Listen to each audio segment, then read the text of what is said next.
Oi, criaturinhas, tudo bem?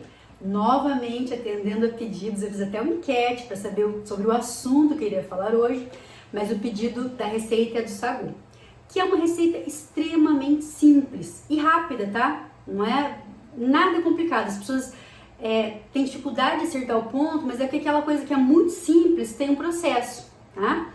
Então o que você vai fazer? Você precisa, para fazer o sagu, 3,5 litros de água. Então veja só, eu medi aqui, tá?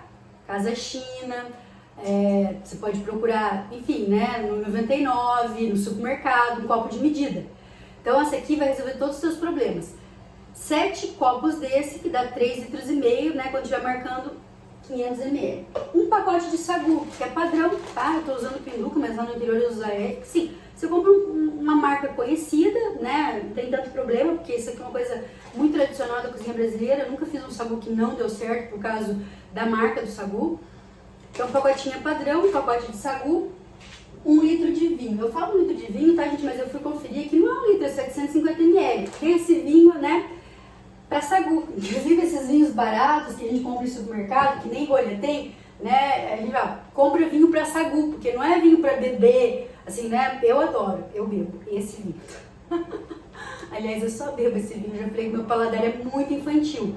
Mas quem gosta de vinho, meu avô ficava maluco com isso aqui. Ah, isso é pura anilina, ele falava, né? Então ele gostava de um vinho, enfim, com maior qualidade e tal. Mas esse aqui é o vinho de sagu. O que eu vou pedir para vocês? Não mudem os ingredientes na quantidade e nem no tempo que fica no fogo, porque se cozinhar demais, ele vai ficar muito grudado, vai ficar estranho.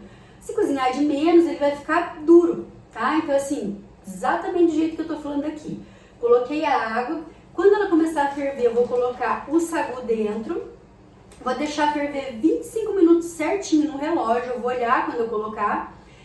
Aí, quando cozinhar a água e o sagu 25 minutos, eu vou juntar o açúcar, 5 xícaras de açúcar e o vinho.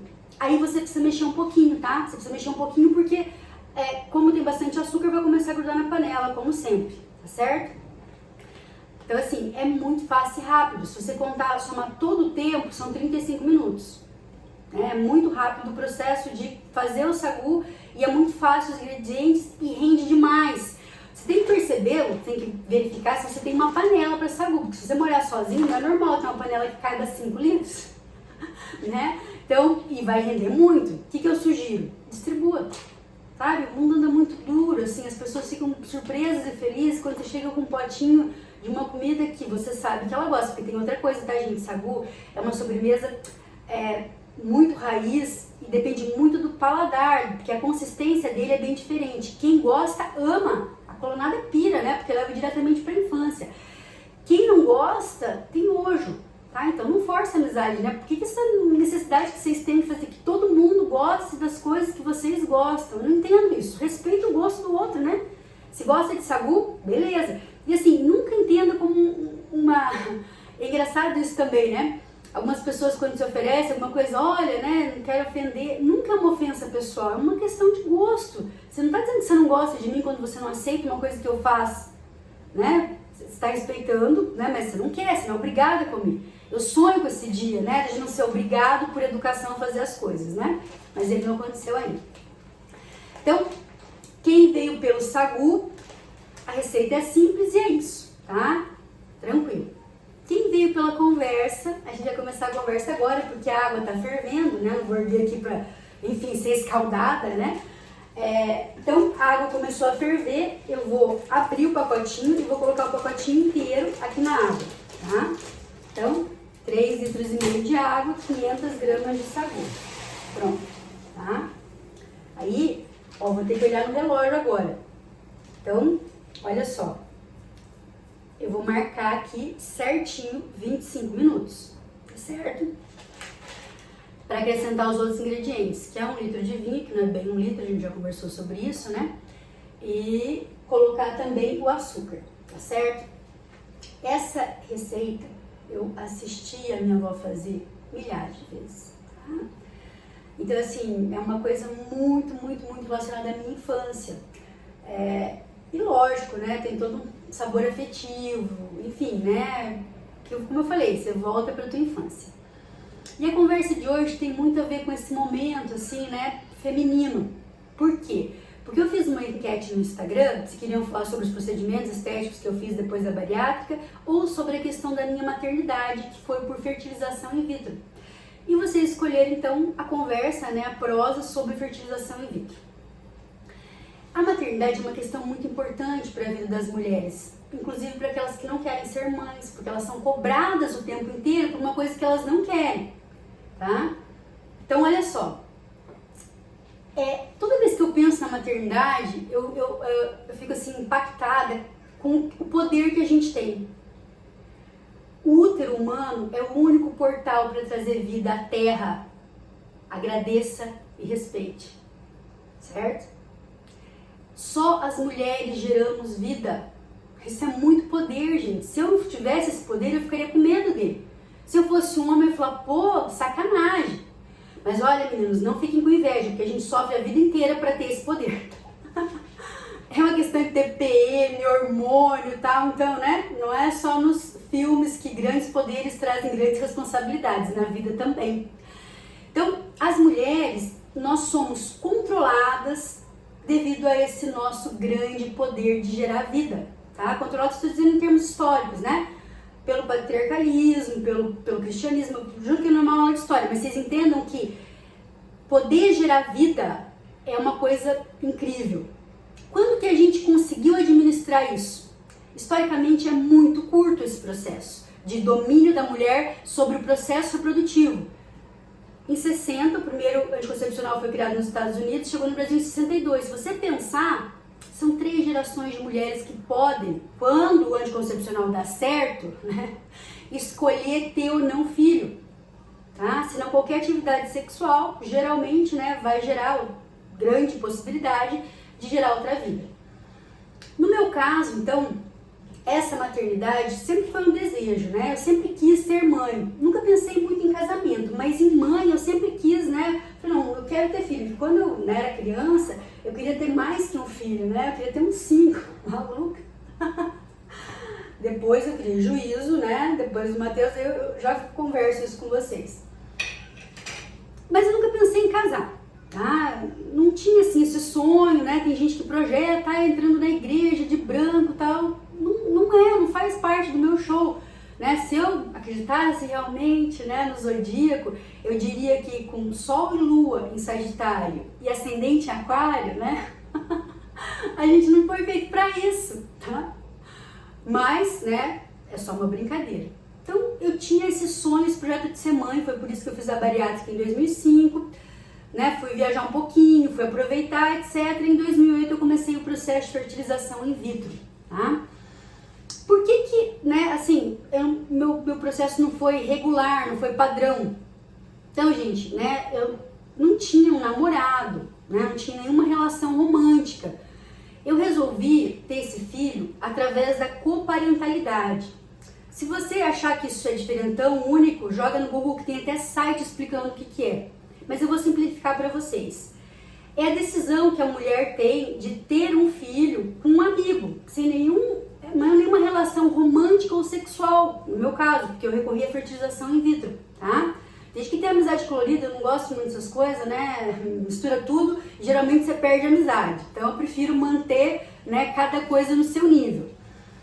Tinha várias possibilidades de amigos, né, para que eu fizesse essa proposta, tá? Então assim, eu fui bem prática, né? Eu conhecia há bastante tempo esse meu amigo. Então, eu decidi fazer isso em 2008, eu já conheci desde 2002, já tinha passado pelo aquele estágio probatório dos 2 anos, né, para ver o tipo da pessoa. Perfeito ele não é, mas eu também não sou. Então, assim, os defeitos que ele tem são admissíveis para que eu conviva com ele, né, para, enfim, fazer um tipo de proposta como essa. Então, eu cheguei, né, pro pai do Matheus e falei, escuta, eu quero ter um filho, mas eu não quero recorrer a banco, porque eu queria que ele tivesse a figura paterna, se ele quiser algum dia conhecer o pai, eu soubesse quem é o pai. E ele falou, tudo bem, eu topo. Topou. E aí, a gente começou um processo. Eu falei até pra ele, se você não quiser, não precisa nem registrar, né? Um desejo meu né? Mas o dia que ele quiser te conhecer, eu queria que fosse possível, porque também a gente não sabe se a amizade vai durar para toda a vida, né? As coisas mudam, casamentos acabam, né? Amizades se distanciam. Então, olha, se um dia, né, ele quiser saber quem é meu pai, mamãe, daí eu vou dizer que é você. Olha, ele foi um pai exemplar, registrou, leva na escola, faz todas as atividades, vamos dizer assim, Mateus tem uma figura paterna muito presente, embora a gente não tenha nenhuma relação romântica, né? E esse convívio não seja exatamente, né, um casamento, né? Não é? Nunca foi. E é muito engraçado, porque quando o Mateus foi crescendo, né, as crianças são muito espertas para pegar várias coisas, né? A gente acha que eles estão distraídos, eles nunca estão, pelo menos a geração 2000, né? E ele gosta muito de séries americanas, daí tem o namoro, o casamento e tal. Daí ele tava falando de um personagem específico, né? Eu falei, mas Mateus, você sabe, né, que a mamãe e o papai nunca namoraram, a gente não foi casado, etc. Ele falou, ah, mamãe, claro que eu sei. Se vocês namorassem, não durava um dia. Não posso dizer que meu filho não me conhece, né? Então, né, e não conhece o pai dele, porque talvez a gente seja muito parecido para ter realmente uma relação romântica, tá? Bom, como é que foi o processo de fertilização in vitro? Eu escolhi alguns médicos, né, fui no que eu confiei mais, assim, né, que gostei mais. Geralmente eu gosto de médicos que expliquem muitas coisas, então esse foi bem detalhista, mostrou lá, né, o corpo humano, explicou tudo, mostrou o procedimento, foi bem realista também, falou, né, que as coisas podem não ser exatamente como a gente espera, porque o corpo humano é isso mesmo, né? Então eu escolhi o Dr. Marcelo Sequinel e começamos o processo de fertilização in vitro. Então, gente, não foi da primeira vez, né? Não é que nem filme hollywoodiano que a pessoa resolve engravidar, faz um procedimento e resolve tudo. Não. Eu fiz 3 tentativas frescas, né? Que é você pegar o óvulo, o embrião, levar para o laboratório, deixar desenvolver até o 5º dia e aí implantar na mulher. E fiz 2 tentativas congeladas. As tentativas congeladas, né? Chamamos de picolézinhos, podem, né, não ter a mesmo índice de acerto. Por quê? Porque assim, de verdade, né, gente? Vamos cá entre nós. Comida congelada já não é igual, né? Ser humano congelado. Enfim, parênteses, voltamos aqui pro, né? Então eu fiz a primeira, não deu certo, a segunda não deu certo, fiz uma congelada, fiz mais uma fresca. E aí, né, no fim do processo, isso demorou 2 anos, tá? Então os exames são exaustivos, muito doloridos, precisamos caminhar muito nesse sentido, né? São coisas assim absurdas que, né, a gente tem que fazer. Então você tem que ter muita vontade mesmo, e eu tinha essa vontade, tá? E é um processo longo, como eu falei, comigo não deu certo na primeira vez, foram 5 vezes. A última vez é que deu certo, que eu implantei o embrião, né, do Mateus, então assim, eu tinha embriões congelados, e aí eu podia guardar na clínica por 1 ano, pagando um aluguel, sei lá quanto que era o aluguel, tipo R$800. Se eu fosse implantar, custava R$1.200 para implantar, né? E aí eu falei, R$400, vou implantar logo, né? Vou ficar pagando aluguel, né? Vai que... Eu implantei para não pagar aluguel, tá? Eu implantei, eu tinha certeza que não ia dar certo. Pensei, né, comigo, as frescas não deram certo, por que uma congelada vai dar certo? O negócio tá congelado, descongela, coloca dentro da gente e vive de novo, isso é muito maluco. E nesse momento também não vou dizer para vocês que eu não tive algumas crises existenciais, né? Porque eu não acredito nesse Deus do castigo, né? Nesse Deus do Antigo Testamento que manda as pragas do Egito, né? Que tem uma relação aí, né, de domínio com as mulheres e tal.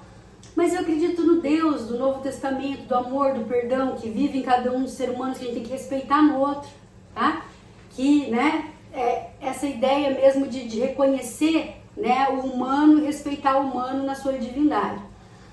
E eu, toda vez que eu ia fazer qualquer procedimento, eu pedia muito, né, rezava inclusive, eu quero muito, mas se não for para ser, se essa criança for causar transtorno, né, na vida de qualquer outra pessoa, na minha, ou se ela prejudicar alguém, ou se... porque às vezes o que você quer muito, não é o melhor para você, tá, gente? Eu gosto, assim, das coisas muito sérias mesmo, deixar na mão de Deus. É muito maluco, né? Eu decido o que eu vou fazer da minha vida, recorro à fertilização in vitro, né, decido quando e como eu vou engravidar, mas coloco nas mãos de Deus. Aí eu me sinto melhor assim, porque daí o livre-arbítrio não fica tão complexo, tá? Então, enfim, eu já estava bem tranquila que não ia dar certo, já tinha né, pesquisado para entrar na fila de adoção, que eu sei que não é tão simples assim, tá? Eu tenho certeza que eu amaria uma criança, isso é uma coisa que quem quer adotar tem que ter certeza, né? Amaria uma criança assim como eu amo meu filho, tá? Mas eu sei também que por ser solteira, né, no Brasil, enfim, não é tão fácil assim você conseguir adotar. O trâmite é mais complexo, né? É um processo longo, é um processo demorado, enfim. E eu tive esse egoísmo, sabe? Eu sou muito curiosa, então assim, olha o poder de gerar outra vida. Eu fiquei curiosa para saber como seria isso de verdade. Eu queria ver esse alien crescer dentro da minha barriga, entendeu? Eu queria ver a coisa, como é que funcionava, né? É egoísmo, não tenha dúvida que é egoísmo. Com tanta criança abandonada, com tanta criança precisando de um lar, e eu, né, decidi colocar mais uma no mundo, tá? Foi um ato de egoísmo, sim, eu reconheço, mas eu sou humana também, né, gente? Né? Como eu falei, é um poder muito grande para eu não exercer. Na última tentativa, deu certo. Nossa, nem acreditei, né? Porque eu falei assim, nem falei nada pra ninguém até o 3º mês, porque vai que dá errado, já tinha dado errado tantas vezes. E aí, quando eu contei a notícia, todo mundo ficou bem feliz, tá? Mas foi um processo longo e caro, né? Hoje eu falo pro Matheus, olha, Matheus, você respeita a mamãe, né? Quando ele tá meio emburrado, tá? Você sorria pra foto porque eu fiz você pra isso. Eu podia ter comprado um carro, eu comprei você. Mentira. Eu falo isso pra ele, tá, gente? Mas ele sabe que eu amo, que não é assim, né? Que não trocaria ele por um carro nunca, tá? Mas realmente foi um investimento. Isso, né? Ele tem 9 anos, há 10 anos atrás eu gastei por volta de 30 mil reais. Acho que talvez isso que seja o grande impedimento aí em termos de escolha da mulher, né? Infelizmente tem várias mulheres que querem fazer isso, mas não tem condição econômica para isso. Como eu falei, né? Esse país, infelizmente, a concentração de renda é muito grande e nem todo mundo consegue, né, os sonhos, quer seja de viagem, de estudo ou mesmo, né, esses sonhos de vida, né, como eu tinha de ter um filho. Ele nasceu, a gravidez foi super tranquila, eu não senti quase nada, né, e no último mês só bastante azia, mas não senti grande coisa não, tá, de vez em quando ele mexia, enfim, não, né, assim, não sou aquela pessoa, ai que saudade da minha barriga, não tenho saudade dessa fase, tá. Quando ele nasceu, o baque foi muito forte. Por quê? Porque eu tinha uma visão romântica da maternidade, eu tinha uma visão, né, que não é a maternidade como ela é, tá? Vários amigos falaram, você exagera, não é, pra todo mundo não é assim. Tudo bem, pra todo mundo não é assim, mas existe uma visão romântica da maternidade que também tem que ser desconstruída, concorda comigo? Que nem sempre são flores. Eu já relatei várias vezes, né, e registro aqui, meu processo de amamentação foi terrível. Ele passou fome, eu passei nervoso, tá? Se eu tivesse outro filho hoje, vou tentar 2 semanas, não deu certo, vai pra fórmula. Eu fiquei cansada, ele ficou, né, não ganhava peso, tive que fazer complementação várias vezes, né? Enfim, não dormia direito, né? Eu super cansada, dormia amamentando várias vezes. Tá, gente? Assim, eu acho que tinha que ter só um contraponto. Para alguns, o leite jorra e é maravilhoso, é perfeito. Para outras, no meu caso, é um processo dolorido, cansativo e exaustivo, tá? Eu trocaria tranquilamente a felicidade e a tranquilidade do meu filho, porque é a minha também, né? Hoje, se eu tivesse todas essas informações, se eu tivesse vivido isso. Mas isso também é outra coisa importante, né? Toda vez que nasce uma mãe, nasce um filho, né? Nasce uma mãe. E até, se você tiver 2 gestações, não é a mesma coisa, né? O que dá certo para um filho não dá certo para o outro. Várias mulheres que têm 2 ou 3 filhos, antigamente, né, nossas avós lá que tinham 5, 6 filhos, elas, né, diziam, olha, um dedo da mão não é igual ao outro, um filho não é igual ao outro. Exatamente, cada um vai reagir de uma maneira diferente. Então, o que eu falei aqui serve para o meu caso, mas eu estou dizendo que eu não estou sozinha. Muitas mulheres tiveram esse tipo de dificuldade. E a gente se sente incompetente, você está fazendo errado, você não está fazendo certo, e aí tem os palpites todos, né? Eu sempre fui uma pessoa que coloquei limite em quem podia dar palpite ou não na minha vida, mas tem pessoas mais frágeis que aceitam esses palpites, né? Que se sentem incapazes devido a esses palpites, tá? Acontece, certo? Não é o meu caso, mas eu sei que acontece. Ó, só um parênteses. Tá aqui bonitinho, fervendo, tranquilo, você viu que eu não mexi nada, eu estou mexendo porque, né? Eu chamei a atenção de vocês para isso. Tá?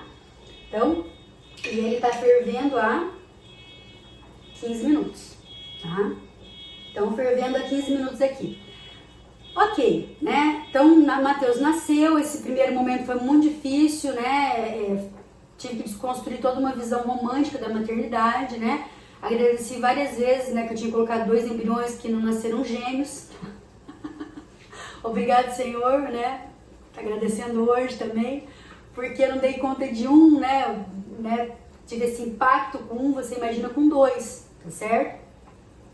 Bom, até os 2 anos a questão da dependência física é muito forte, então para andar, né, ele mamava à noite, ele dormia comigo, o desfraude dele foi tardio. Um dia eu conto esses detalhes aí da primeira infância, porque também acho que não é o foco nesse momento, e se eu falar tudo eu vou falar 1 hora, daí né, ninguém é obrigado, né gente, o foco aqui é pensar nessa decisão que eu tomei sobre a minha maternidade, de ser coparentalidade, de fertilização in vitro, tá? Então, eu decidi o que fazer com o meu útero, tá? Isso não é todo mundo que pode fazer. Não só por uma questão econômica, mas por uma questão psicológica. Muitas mulheres não aguentam a pressão de toda, né, o entorno, tá? Graças a Deus a minha família sempre me apoiou, eu nunca tive que discutir com eles a respeito disso, sempre foi uma alegria, uma felicidade, tá? Mas eu sei que tem mulheres que devem satisfações, né, que existem etapas, não só que ela sonha, mas que a família exige que ela cumpra antes de ter um filho. Por isso que tem que ser uma decisão tua, tá? Por isso que tem que ser uma decisão muito pensada. Por isso que uma mulher tem mais direito de decidir sobre o que ela vai gerar do que um feto, tá? Que ainda está em desenvolvimento. Por quê? Porque nenhum contraceptivo ele é 100% eficaz, tá? Os homens podem abandonar a paternidade quando eles querem, tá? Tem 5,5 milhões de crianças sem nome do pai na certidão de nascimento no Brasil.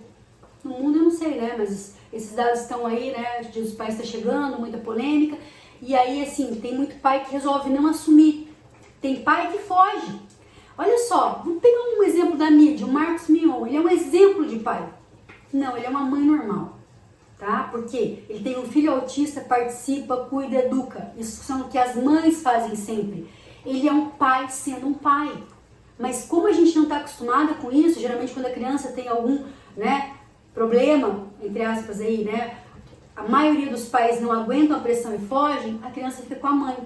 E por isso, nessa pressão toda, nessa responsabilidade toda, inclusive física nos primeiros meses, que eu faço todo esse discurso, né. Então eu sou professora, né, e as meninas na faculdade às vezes engravidam durante a faculdade.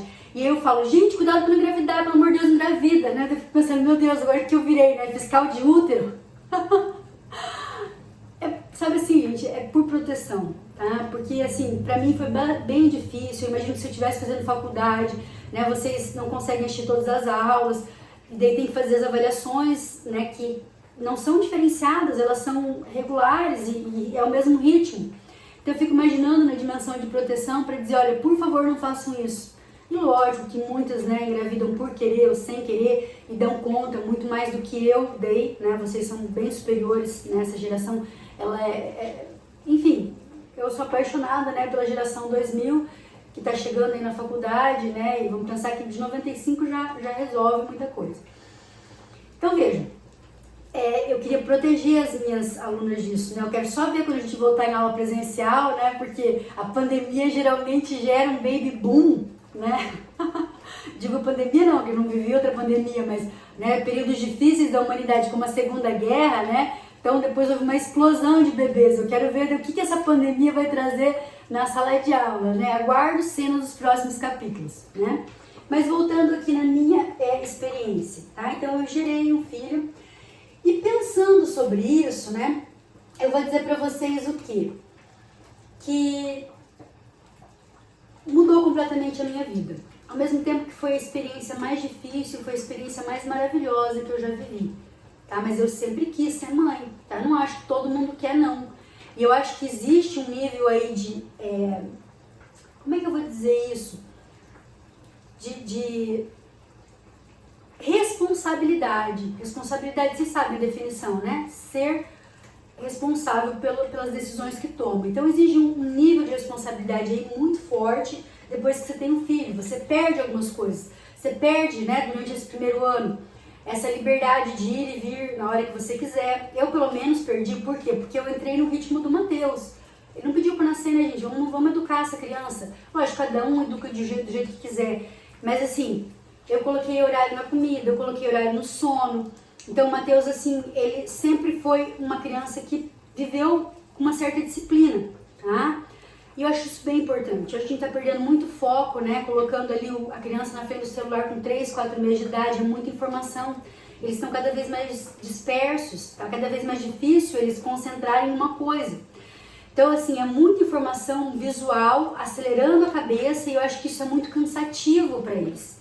Então, o Matheus, quando ele, né, tinha horário para dormir às 8, eu tinha que fazer dormir. Geralmente eu capotava junto. Então, faz uns 9 anos que eu não assisto televisão regular, porque eu parei de assistir novela, filme, essas coisas, séries, nesse momento. A última série adulta que eu assisti foi Game of Thrones, a primeira temporada. A partir daí, Jorge Curioso, né, Como Treinar Seu Dragão, então assim, Macho Urso. Tem umas que ele não gosta mais que eu faço questão, porque, enfim, né, a gente acaba entrando nesse mundo da animação. As animações hoje valem muito a pena, tá? Então, eu vivi o mundo dele. Essa renúncia, ela, né, vamos dizer assim, tem seu preço, né? Eu fiquei focada no Matheus. Muitos amigos falam, cuidado, né? Depois, quando ele crescer, você vai estar vazia. Então, assim, fiquem tranquilos. Eu estou preparando o Matheus para o mundo e me preparando para o mundo sem o Matheus, tá? Para quando ele tiver os amigos dele, para quando ele tiver, né, a namorada, né, enfim, os afetos aí que a vida, né, apresentar para o Matheus, eu vou estar do lado, mas eu não vou ser mais o centro. Só que eu quis aproveitar todos esses momentos. Isso é uma coisa interessante da maternidade tardia, né, que é o meu caso. Então, às vezes, quando você tá, eu fico morrendo de pena dos pais, quando, né, são meus alunos, que trabalham, né, das 8 às 6, vão para a faculdade, final de semana, quando não tem prova, eles conseguem aproveitar um pouquinho o tempo com os filhos. E assim, o mais importante que você pode dar para o teu filho, para tua filha, é o tempo dedicado a ele, tá, gente? Esse é o nosso critério mais importante, tá? Eu, por exemplo, nunca sobrecarreguei o Matheus na escola. Eu mandei ele para a escola com 2 anos para ele aprender a ser gente, né? Senão ele era um filho único, que não é muito gente, né? É um príncipe especial, superdotado, maravilhoso. Então ele foi para a escola para conviver com outras crianças, para disputar atenção, para aprender a falar direito. Educar eu educo, mas assim, né? Para aprender a ser mais um, tá? Para não aprender ou para não entender que ele é sempre o centro das atenções. Então o Matheus, ele foi para brincar com crianças, senão ficam pequenos seres existenciais com 3, 4 anos de idade, né? Já percebeu isso? Que a gente rouba a infância deles a trazer ele na escola. Então, assim, tudo que é infantil ele viveu dentro das suas, né, da sua personalidade, tá? Porque também eu respeitei isso, eu não fiz nada que ele não gostasse, né? Eu fui no ritmo dele, as viagens que eu fazia. Então, assim, depois do almoço ele tinha que tirar o sonequinha dele, porque senão ele ficava impossível. Então, eu ia lá pro hotel, perder praia no Nordeste, a gente foi para Natal uma vez. Então, depois do almoço, tinha que descansar um pouquinho, senão ele ficava insuportável à noite. Então, sono e comida são questões importantíssimas para a disciplina com relação ao meu filho. Não sei como é que é o teu, mas o meu filho nunca caiu de sono, ele nunca dormiu fácil, ele sempre teve que ser colocado para dormir com a luz apagada. Mas agora chega de conversa, vamos, né? Então, a gente tem um roteiro aí, até hoje, né? Uma oração, uma música, e aí eu tenho que pedir para ele ficar quieto, porque ele inventa 1000 coisas na hora de dormir, né? Ele quer contar lá sobre a formiga que ele viu na escola quando ele tinha 3 anos de idade, tá, gente? É nesse nível a coisa. Tá dando certo, tá? Mas assim, eu não gosto muito dessa ideia, então assim, eu estou direcionando, o centro da minha vida nesse momento é meu filho, mas é perceptível que ele já tá saindo do ninho. Então, quando ele começou lá a ter o grupo de futebol dele, né, dormir na casa do amigo, então são coisas que já vão levar o meu filho para uma outra realidade que eu não tô lá. Mas a gente mantém, né, as nossas séries. Então, o que é uma exigência que ele me faz de todos os dias? Quando eu tô em casa, e agora na pandemia virou, né, uma rotina. Eu que assisti 2 episódios de alguma série que ele tá assistindo naquele momento junto com ele. Tá? Então, né, ele controla o tempo lá, ele sabe que ele tem que dormir em determinado horário. Antes da pandemia era às 9, agora é às 10, porque quando ele dormia às 8, né, desculpa, às 9 ele acordava às 6, agora quando ele dorme às 10 ele acorda às 7, então ele tem que ter esse momento, né, de sono ininterrupto aí. E aí a gente tem que assistir essas duas, deixa eu só ver aqui, ó, deu os 25 minutos, então o que eu vou fazer? Vou colocar 5, tá? Ó, 1, 2, 3, 4, 5 xícaras de açúcar, tá? Então vou mexer agora para incorporar esse açúcar. Você viu que até agora não grudou nada na panela, tá, gente? Nada na panela, tá tudo soltinho. Agora já começa lá no fundo, né, ficar meio grudento, tá? E vou então colocar aqui, ó, esse, né, litro, que não é um litro, são 750 ml de vinho de sagu. Esse vinho bem bom que não precisa nem... você não precisa nem tirar a rolha do vinho, tá? Ele é um vinho que rosqueia, de tão bom que é o vinho, tá certo? Então, olha só, tô colocando aqui, tô mexendo para incorporar bonitinho. Então, nesse momento aqui, tem mais 10 minutos, tá certo? Então, nesse momento aqui, para apurar, né? Então, 25 minutos só o sagu e a água, mais 10 minutos o sagu. Não dá pra vocês verem, não vou erguer muito aqui, porque eu não gosto de mexer com coisa quente, né? Mas assim, as bolinhas já estão ficando transparentes, né? Só tem bem no meio ali que tá com outra cor. Mas ela já tá, né? Mais 10 minutinhos, o que eu falei? No relógio, tá? Então, quando for, né? Desse momento, mais 10 minutos, acabou o sagu. Tá pronto, é só deixar esfriar e ele vai, né, incorporando. De vez em quando dá uma mexidinha pra ficar tudo homogêneo.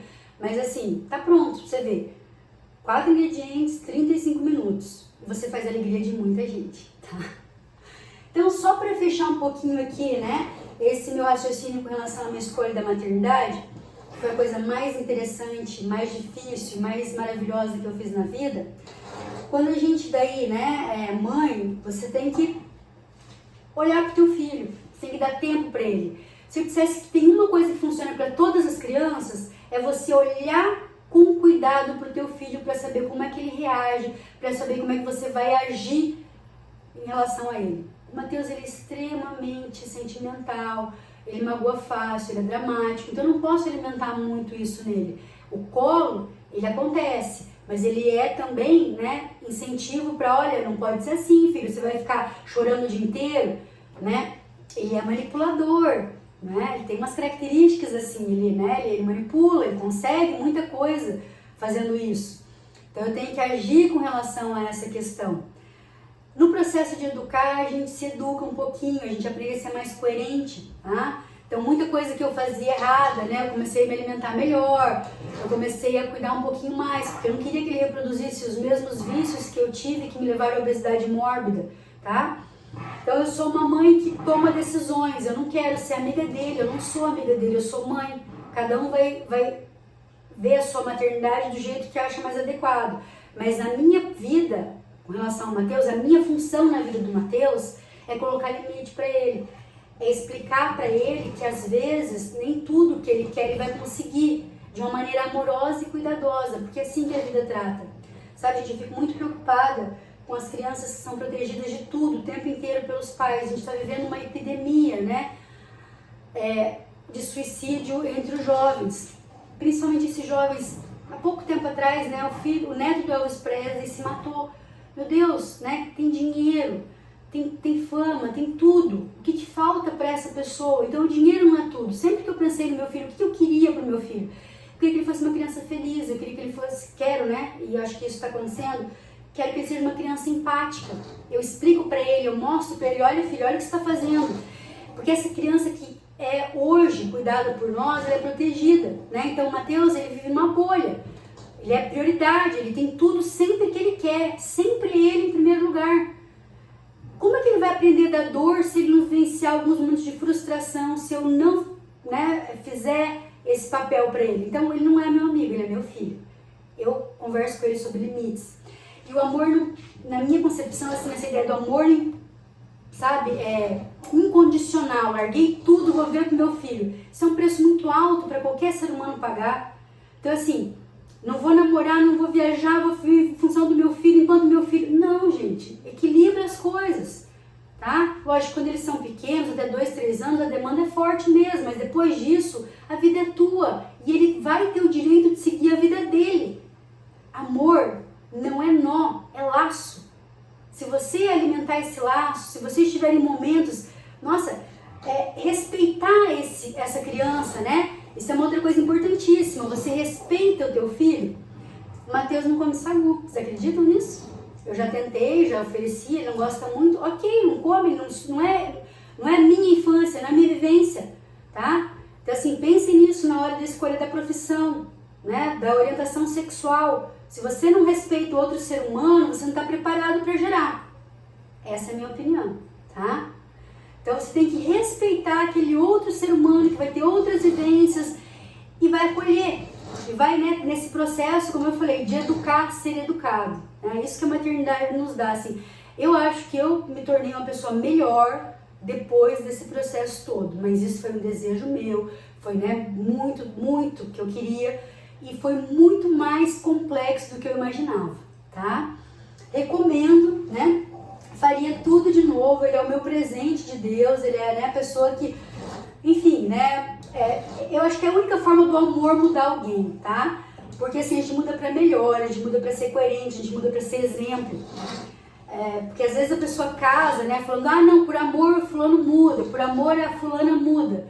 Gente, né, às vezes a pessoa passa por uma doença terminal e não muda. Eu acho que o amor de um filho nos torna melhor. Tá? Mas isso quando você quer, quando você está, né, com essa decisão mesmo, né, porque tem mulheres que não querem, não devem ser mães, né? Para os homens não se impõe isso, os homens podem abandonar a qualquer momento, tá? E como eu falei, métodos contraceptivos, eles nem sempre são totalmente seguros, tá?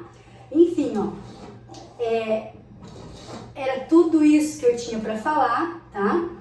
E o sagu aqui tá pronto, né? Eu já vi pelo que tá subindo. Eu vou desligar, porque senão ele vai, né, derramar no fogão, tá? E aí eu vou ficar bem brava para limpar. Então se ele chegou aqui, ele já tá pronto, tá? Então às vezes acontece um pouquinho mais rápido, né? E agora é só deixar esfriar, tá? Então eu vou tampar e ele demora mais ou menos umas 4 horas para esfriar. Tem gente que come quente, né? Eu geralmente como gelado, tá? Mas aí, ó, prontinho nessa conversa. Ele não vai ficar todas as bolinhas transparentes porque ele continua cozinhando depois que você desliga o fogo, tá? Então não tem problema. Então você viu, né, que hoje vai ter um pouquinho mais curto o processo, uns 3, 4 minutos a menos. A cozinha acontece isso, tá, gente? Não tem problema. Às vezes, né, como eu falo, tá um pouquinho mais alto o fogo, né, esse vinho tem um pouquinho de teor alcoólico diferenciado, né, o sagu que eu usei tá um pouquinho diferente. Então, não é uma ciência exata, mas se você fizer todo esse procedimento, eu tenho certeza que você vai arrasar com essa sobremesa, né? Que é a sobremesa mais raiz possível, né? Mesmo que venha um raio gourmetizador e coloque lá, né? Pérolas de tapioca em emulsão balsâmica, tá? É sagu, né? É sagu e no meu tem esse gostinho de infância, né? E proporcionou toda essa conversa pra gente hoje, tá? Espero que vocês tenham gostado do sagu, eu tenho certeza que vão gostar, mas do compartilhar essa experiência, certo? Então, fiquem bem, até a próxima, e aí eu vou deixar vocês até escolherem a receita, combinado? Beijo, até mais!